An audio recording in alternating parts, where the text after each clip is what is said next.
Jadi ada beberapa yang tadi disampaikan, yaitu dipisahkan, disinfektan, vitamin, antibiotik, kemudian sapi itu dirawat betul, kemudian terakhirnya divaksinasi. Nah, mohon untuk ini dipatenkan, maksudnya protap yang harus disampaikan dan disamakan supaya rekan-rekan yang ada di Polres itu juga tahapannya itu harus dilalui supaya mengantisipasi jangan sampai yang kita tahu hanya 2 padahal ada beberapa alternatif yang harus dilaksanakan.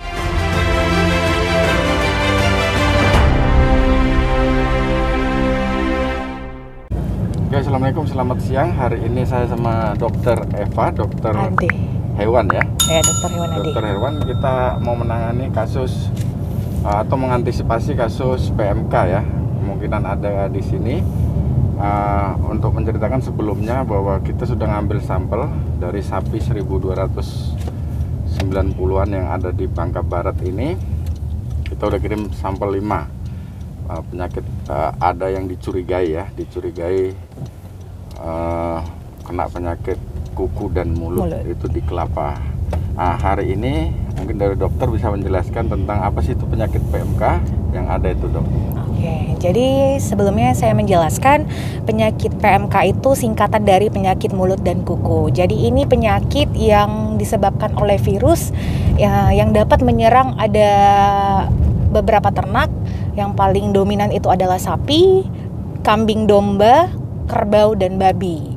Jadi untuk di Bangka Barat sendiri, kemarin itu berdasarkan laporan dari peternak ada sebanyak 5 ekor yang diduga dan bukan diduga saja sudah memperlihatkan gejala klinis dengan ciri khas sesuai dengan penyakit mulut dan kuku. Nah, untuk itu dagingnya itu apakah aman dikonsumsi, dok?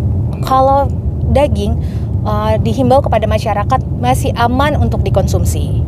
Nggak usah khawatir ya? Tidak usah khawatir. Yang nggak boleh apa nih? Jeroannya, sebenarnya jeroannya bisa dimakan, tetapi dengan syarat pada saat membeli jangan langsung dicuci, dia harus direbus dulu selama 30 menit. Iya. Langsung direbus ya, termasuk tulangnya nih? Tulangnya. Tapi kan itu nggak menularin ke manusia? Tidak menular ke manusia, dia hanya menular ke hewan sejenisnya. Dikhawatirkan manusia itulah, bisa nggak manusia itu menularkan ke sapi yang lain? Manusia menularkan ke sapi bisa, karena kita ini juga sebagai pembawa. Misalnya kita dari kandang yang dikhawatirkan tadi ya, kita kalau makan tulang sama itu dikhawatirkan kita menyebarkan virus ke sapi lain gitu ya. Kita tuh datang misalnya dari kandang yang sudah terinfeksi PMK, lalu kita pindah ke kandang lain gitu. Itu yang menyebabkan penularannya. Hari ini kita memang mau edukasi ya kepada sekaligus membagikan APD untuk antisipasi lah, jangan sampai keluar masuk kandang. Termasuk disinfektan, ya kan? Untuk sanitasi kandang.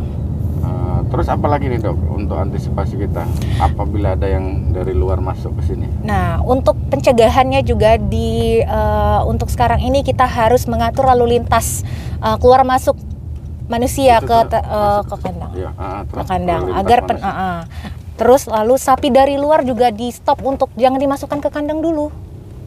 Di stop gimana caranya? Jangan ada sapi dari luar masuk ke kandang.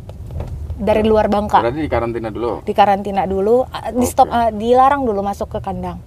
Iya, kita karantina dulu ya. Iya. Udah kita siapin juga karantina di Kelapa ya. Iya, Kelapa rencananya. Dari jauh dari masyarakat, kemudian luas tempatnya.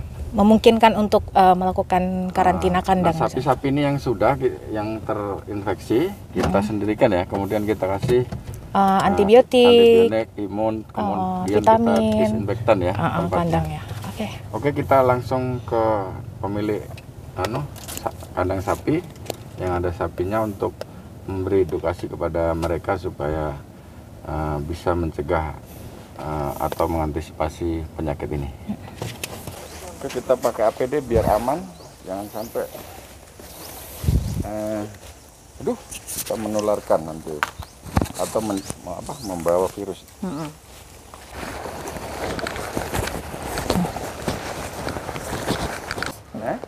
Kalau menurut laporan di sini nggak ada, tapi kita lihat aja nanti saking. Oke. Jadi kita mengecek gejala klinisnya. Oke, sebelah sini. Kalau berdasarkan gejala klinis, ini tidak ada menunjukkan gejala klinis. Karena penyakit mulut dan kuku itu biasanya paling khas adalah mengeluarkan liur secara berlebihan. Dan posisinya itu menggantung. Selain itu ada luka pada kukunya. Jadi kita lihat di kandang ini, sapi-sapi yang ada di sini tidak ada sama sekali menunjukkan gejala klinis ke arah penyakit mulut dan kuku yang sekarang ini sedang mewabah di Provinsi Bangka Belitung.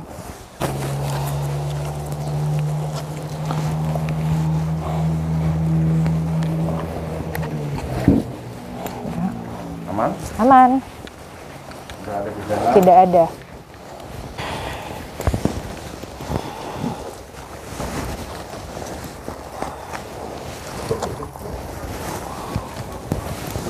Aman? Ada, aman. Biasanya dia sangat khas sekali menggantung pada bagian mulutnya. Dan selain itu biasanya karena kukunya luka, dia tuh biasanya terbaring, tidak bisa berdiri, dia lemas. Dan nafsu makannya pun menurun karena itu tadi. Karena ada erosi di bagian lidah dan mulutnya.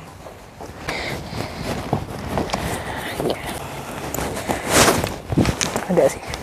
Enggak. Oke. Enggak ada. Di sini sehat semua, sapinya juga masih nafsu makannya normal. Itu sudah menunjukkan kalau sapi ini masih dalam kondisi sehat. Oke, kita mana? Oke, ini untuk ada kambing ya? Ya, kambing. Kambing itu gejalanya sama ya? Sama, mengeluarkan air liur yang secara berlebihan, lalu luka pada kuku atau kakinya, itu yang menyebabkan dia lemas, makanya tidak berdiri. Oke, kita cek. Jadi ini kita lihat juga masih dalam keadaan normal, nafsu makan juga masih oke. Ya. Coba sebelah sini. Aman tuh. Oke. Tidak ada. Sepur ada tangkap. Tidak ada. Tidak ada.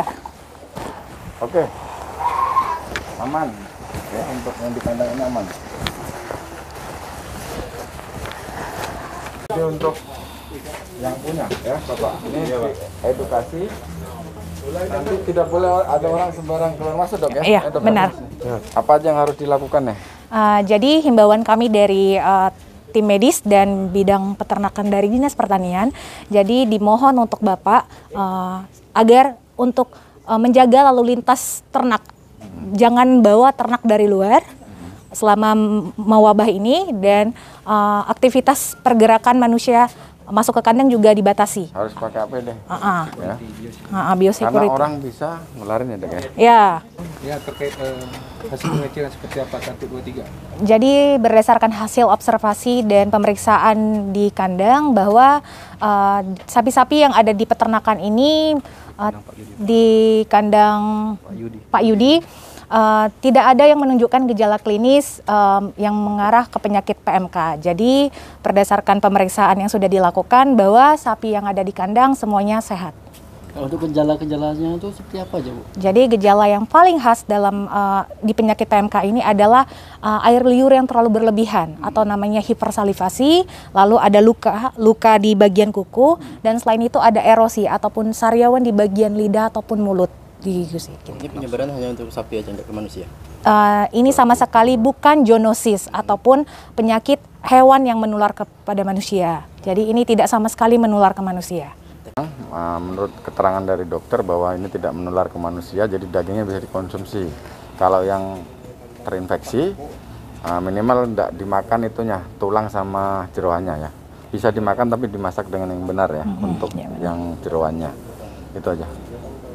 Hari ini kami akan membuat narasi terkait masalah lokasi UPT Pemilihan dan Pembibitan Pertanian Kecamatan Kelapa, Dinas Pertanian dan Pangan Kabupaten Bangka Barat, di mana luas kandang keseluruhan kurang lebih 1 hektar.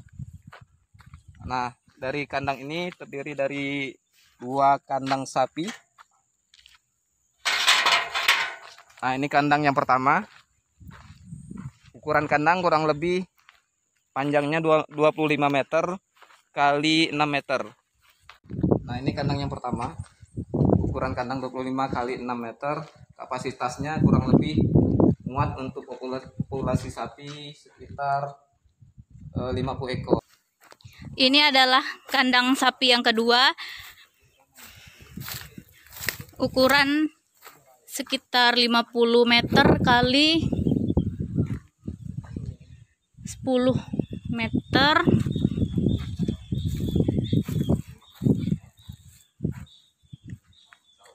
Dapat menampung sapi sekitar 100 ekor.